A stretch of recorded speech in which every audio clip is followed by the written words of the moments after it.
Welcome to Unbiased and On the Fence. I'm Shane. Thank you so much for joining. Well, in this installment, I am going to discuss sort of where the whole idea of unbiased and on the fence came from, because you would think that the way all of this ties together, it would have came after the my realization of the Mandela effect indeed being a real phenomenon, and it didn't. It came, I don't know, about a month before, and it just goes to show how I was definitely getting help from my higher power when it came about, because I never would have thought that everything would tie together so well. But it came from a realization of realizing that you can get blinded by your beliefs, and you can be so blinded that when the truth comes around, you just totally reject it, because you've been you've told yourself that you believe a certain thing, and if things don't fit into that uh, paradigm you've created for yourself, then you just don't see it. You reject it. And I think that happens quite a bit in a lot of different worldviews, and that was my whole idea for starting it anyway, is to sort of get out of your paradigm and put on someone else's paradigm to see if you can create the conditions to believe the way other people believe, because it's powerful in the fact that once you consider these things, it makes it to where even if you don't end up believing the way other people believe, and you can understand why they believe the way they believe, you don't feel so angry and hostile towards people with other beliefs, and you just have a general acceptance of others' beliefs, and it's powerful, because even if you don't believe those things, it still tears down those walls that divide us. Um, Even if the other people don't want to get out of their group, they sort of have the idea of, you know, feeling the love and the compassion that you have for them, and understanding why they believe the way that they do. I mean, think of something extreme like a suicide bomber. I mean, for most of us, we can't imagine strapping on a bomb and going and blowing up a bunch of innocent people.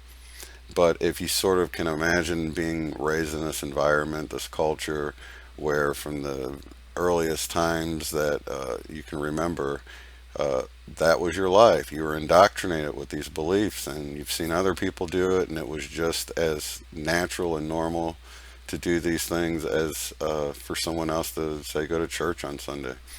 So I've had lots of people say, well, you're teaching New Age, or this is New Age information. And the funny thing is, I didn't get here by sort of somebody saying, hey, have you heard of New Age? Let me tell you about it. And me sort of jumping on board with a belief system like that. It was from me starting out as a Christian and sort of picking apart Christianity, taking away the things that I thought were man made distortions and uh, little contradictions here and there. And I ended up where I am now, not by trying to purposely be New Age, if that's what you think that I am, and but it was by sort of undoing what man did to Jesus' message in my brain. That's how I got here. So I think that's important to know, because um, as I started having people leave comments, New Age comments about me, it made me realize people that are typically considered New Age don't consider themselves New Age in that sense of this group that they're in, like like a Christian would consider themselves a Christian. It's I've even heard people say, "Well, I don't really consider myself New Age. I consider myself Space Age," and sort of a joke, because people typically that come along this path didn't really come about the beliefs in the typical way you would think, like the way maybe Christianity is presented, and then you sort of say, well, what do we believe as Christians? And then you start learning how you should believe, and that's really a wrong approach. And I want to thank Diane again, because she sends me this link to this video, and it was a 9-part series. I created a playlist that you've got to definitely check out, and when I got to the fourth video, this guy starts explaining uh, the whole revelation I had when I created the Unbiased and Undefense channel to begin with. Um, it's called My Big Toe, and it stands for Theory of Everything. And I want to play a clip from that really quick, just to show you what he has People to have a say here. hard time living gracefully with uncertainty. And because they don't, because they have this feeling they want to know, then the next best thing to knowing is to just make something up and believe it and pretend that you know. Okay, so that's basically what belief is, and disbelief is the same thing. The idea is to remain skeptical, but be open-minded, and very few things then end up with a probability of 0 or 1, which is, absolutely sure, absolutely not, I guess. Most everything stays gray. Now, there may be something you say, well, I'm about 99.99% sure that this is the way it is, but don't get to 1, because as soon as you say, this is the way it is, your mind's closed to learning anything else about that. You see, now you're done. You've believed it. So just stay skeptical. Say, I think this is the way it is, but I'm open to information telling me that it might be different. So if you can stay in that gray area between 1 and 0 and have precious few beliefs, if any, now you're productive as far as your ability to grow, because you're open to new ideas and new things and changing those probabilities. So always stay skeptical. So belief is the problem, and these scientists have a belief. And in my book, I call these belief traps. You get trapped by your belief. Once you believe it, that belief is like an opaque wall that you can't see through anymore. You get trapped. Their belief is that reality is objective. And because they believe that, they don't know how to deal with things that are contrary to that. So for almost 100 years, we have a double slit experiment that says, guess what, guys? Reality is probability distributions. It's probabilistic. And scientists say, well, gee, that sure is weird science. We need to come up with an interpretation that makes sense. You say, well, there is no interpretation that makes sense, guys. It's just a fact. Reality is probabilistic. It's not objective.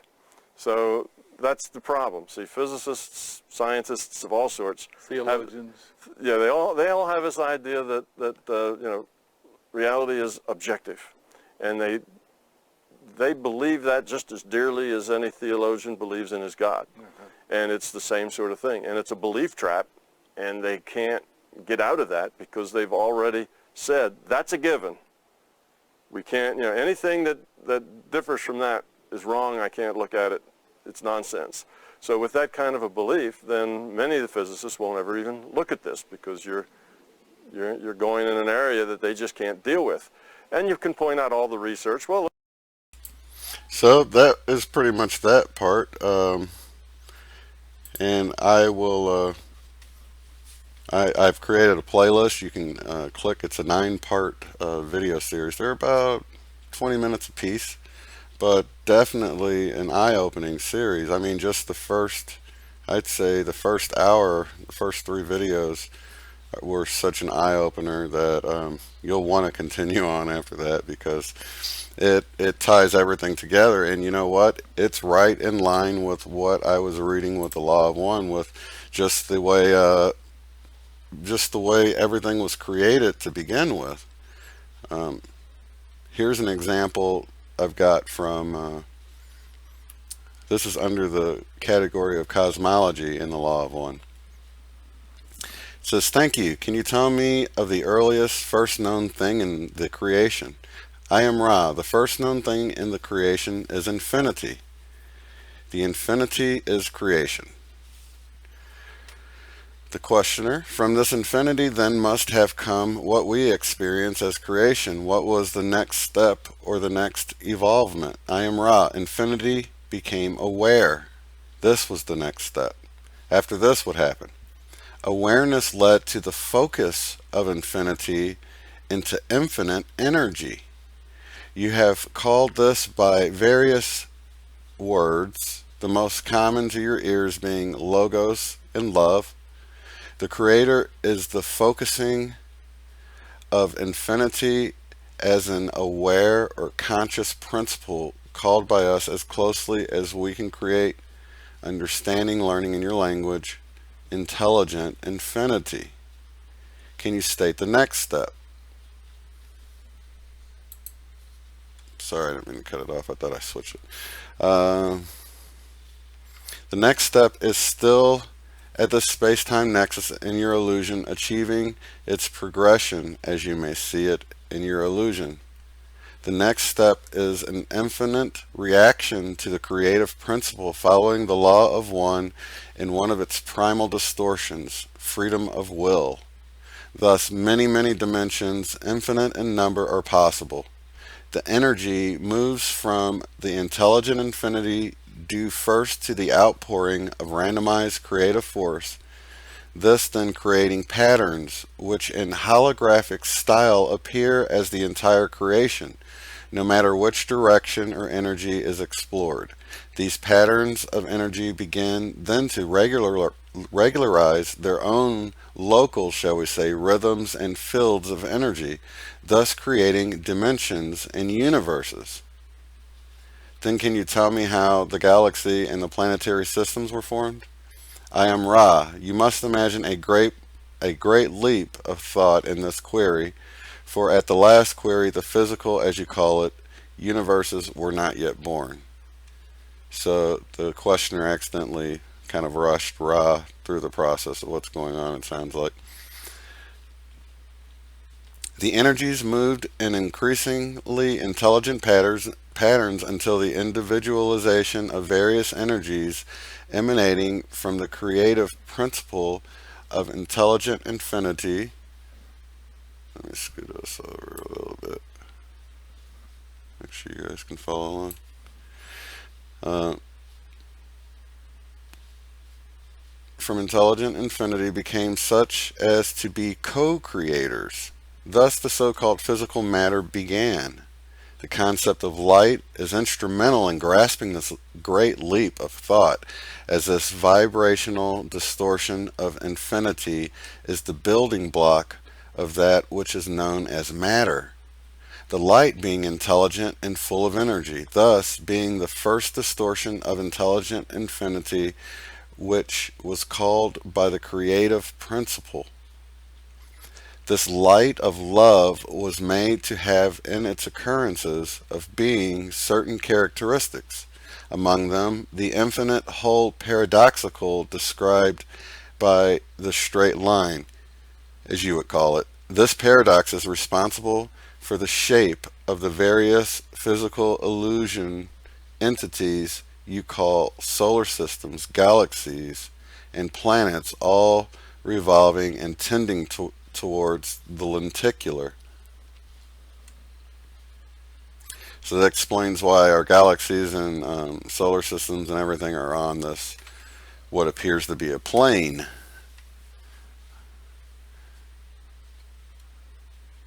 The questioner says, I think I made an error in asking that question, getting ahead of the process that you were describing.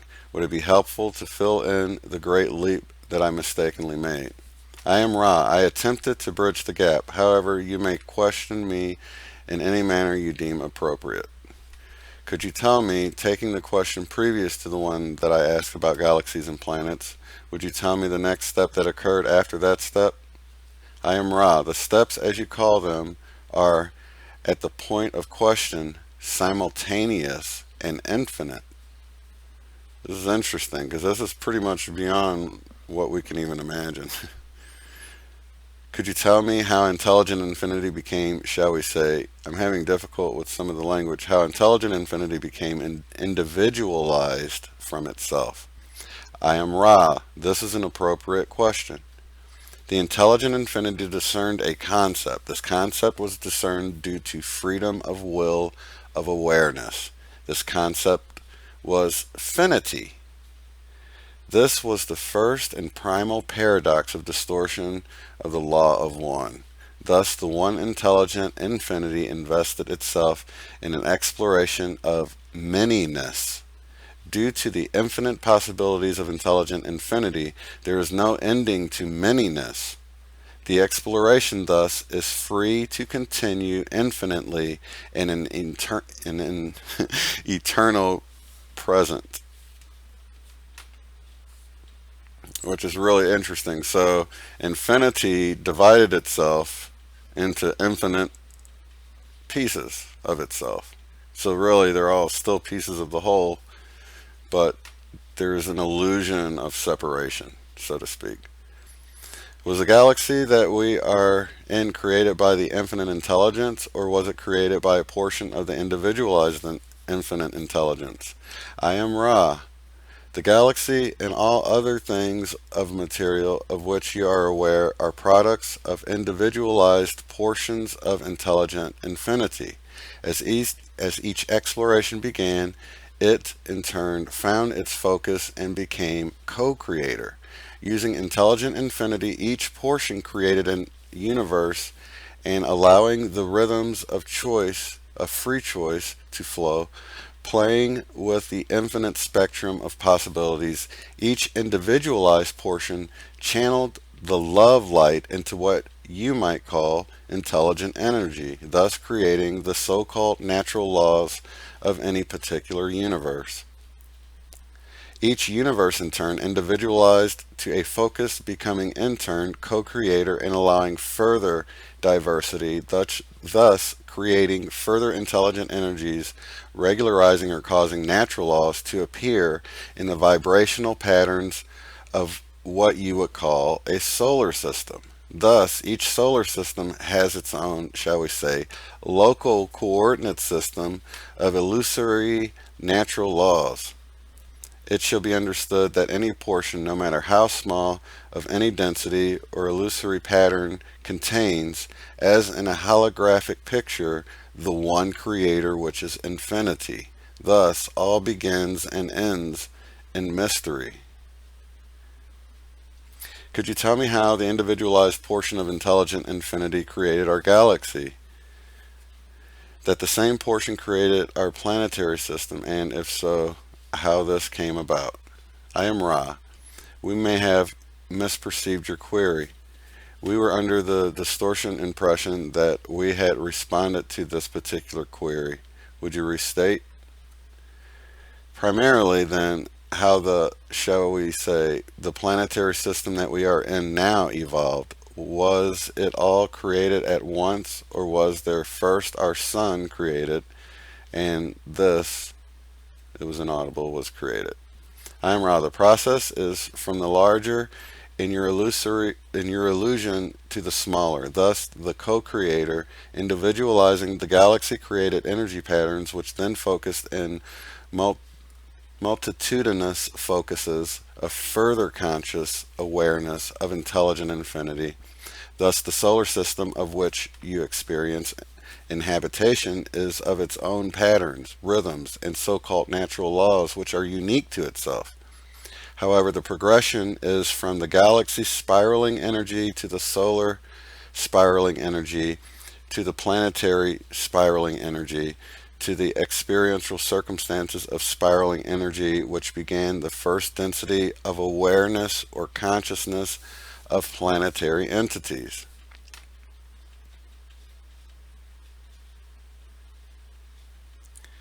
Uh, okay, I want to skip and get to, because I want you all to, I was wanting to kind of have an intro. Now, this is under the cosmology, if you want to go read this. This is interesting. They even talk about a planet. I'm not sure if it's in this section or not, but get it on the right one here. They talk about a planet that is on the opposite side of the sun from us, always staying behind the sun, and it's a first density planet. So it means that there's no life on it. It's just rock and minerals and water, all the first density elements. But I don't know if it's to counterbalance our path around the sun or whatever, but we can't ever see it because it's always opposite the sun of us, and I thought that was pretty interesting. But they go on to explain here how basically there was the main creator, and then it divided into all these sub creators, and they call them logos or love energy, infinite energy, and then those created the galaxies, and when they create the galaxies, they split off again. So there's this fractal nature to the intelligent infinity and the finite manyness, it seems, the illusion, I guess I should say, of the finite portions that come from the main. So it's almost like, God, this infinite energy of awareness or consciousness, the consciousness, and that's why I want you guys to watch this video, the Theory of Everything, the My Big Toe, or the Theory of Everything playlist, because he goes into all of this. So this is really an introduction to what he's going to be talking about in the playlist that I have linked below. So I just wanted to show you how this is all tied into what he is saying, and it's all right in line with the Law of One. Now, he never mentions the Law of One. I don't know if he's aware of it or not, but it's exactly what they're saying here. So even our sun was they call it a sub logos, and we are sub logos. So from the sun comes the planet we're on and the energy it puts out, but it's we get our energy from it, but we're considered sub logos. So we're like little mini stars, if you will. So I will definitely have more coming with the Law of One, and there's a lot of cool information that I just it's hard to get it all out there, but I think it's important that we do get it out there. And if you can go onto this playlist I have linked below, this Tom Campbell's Theory of Everything. Now, if you're a flat earther and you see that this guy is a NASA physicist, let me get back to that first clip I played. Don't just throw the baby out with the bathwater because this guy is a NASA physicist, because this information is good. I don't know what his feelings or thoughts are with NASA and their information they faked and all that stuff, but just be open-minded, because that's how you get beyond that third, we talked about with the energy levels and the ego and everything. If you get so sure that you want to reject something 100% and believe what you believe 100%, you're making yourself closed-minded. And I think it's important that, like I said with this channel, it's not that I don't have beliefs or things I believe in, but you've always got to maintain that skepticism. You've always got to ask yourself the tough questions, and you've always got to stay at that 99.999%, because once you hit 100% sure about something, then you're shutting off all information that can sway you in any other direction. You just throw out all sorts of information as it comes your way. So it's really important that that you stay open-minded about stuff. And that was my first, that's why I mentioned it. I was like, a NASA physicist, what's this guy about? And so even I have to be aware of it. Even though I feel like I've gotten over that whole ego thing, I still have those things that creep up, and I've got to be aware of them and deal with them properly. Because once I got over that, and I said, all right, well, it's almost like prejudice, you know what I mean? I felt prejudiced towards the guy because he was a NASA physicist, and I just throw out all NASA stuff a lot of times. And so just so you all are also aware of that, because if it creeps up with me, it's probably going to creep up with some of you guys too, and you can be aware of it and say, all right, so he's a NASA physicist, so what? Let's just see what he has to say and see if it resonates, because it is some great information, and it connected a bunch of dots for me, so I wanted to share it. And there was no playlist, so I went in and put it all together so you don't have to search around. I had trouble finding some of the videos, so I put them all together in order. There's 9 of them, and enjoy, and let me know what you think in the comments below, because for me it was a true eye-opener. So thank you so much for watching, and I'll see you in the next video. Have a good one.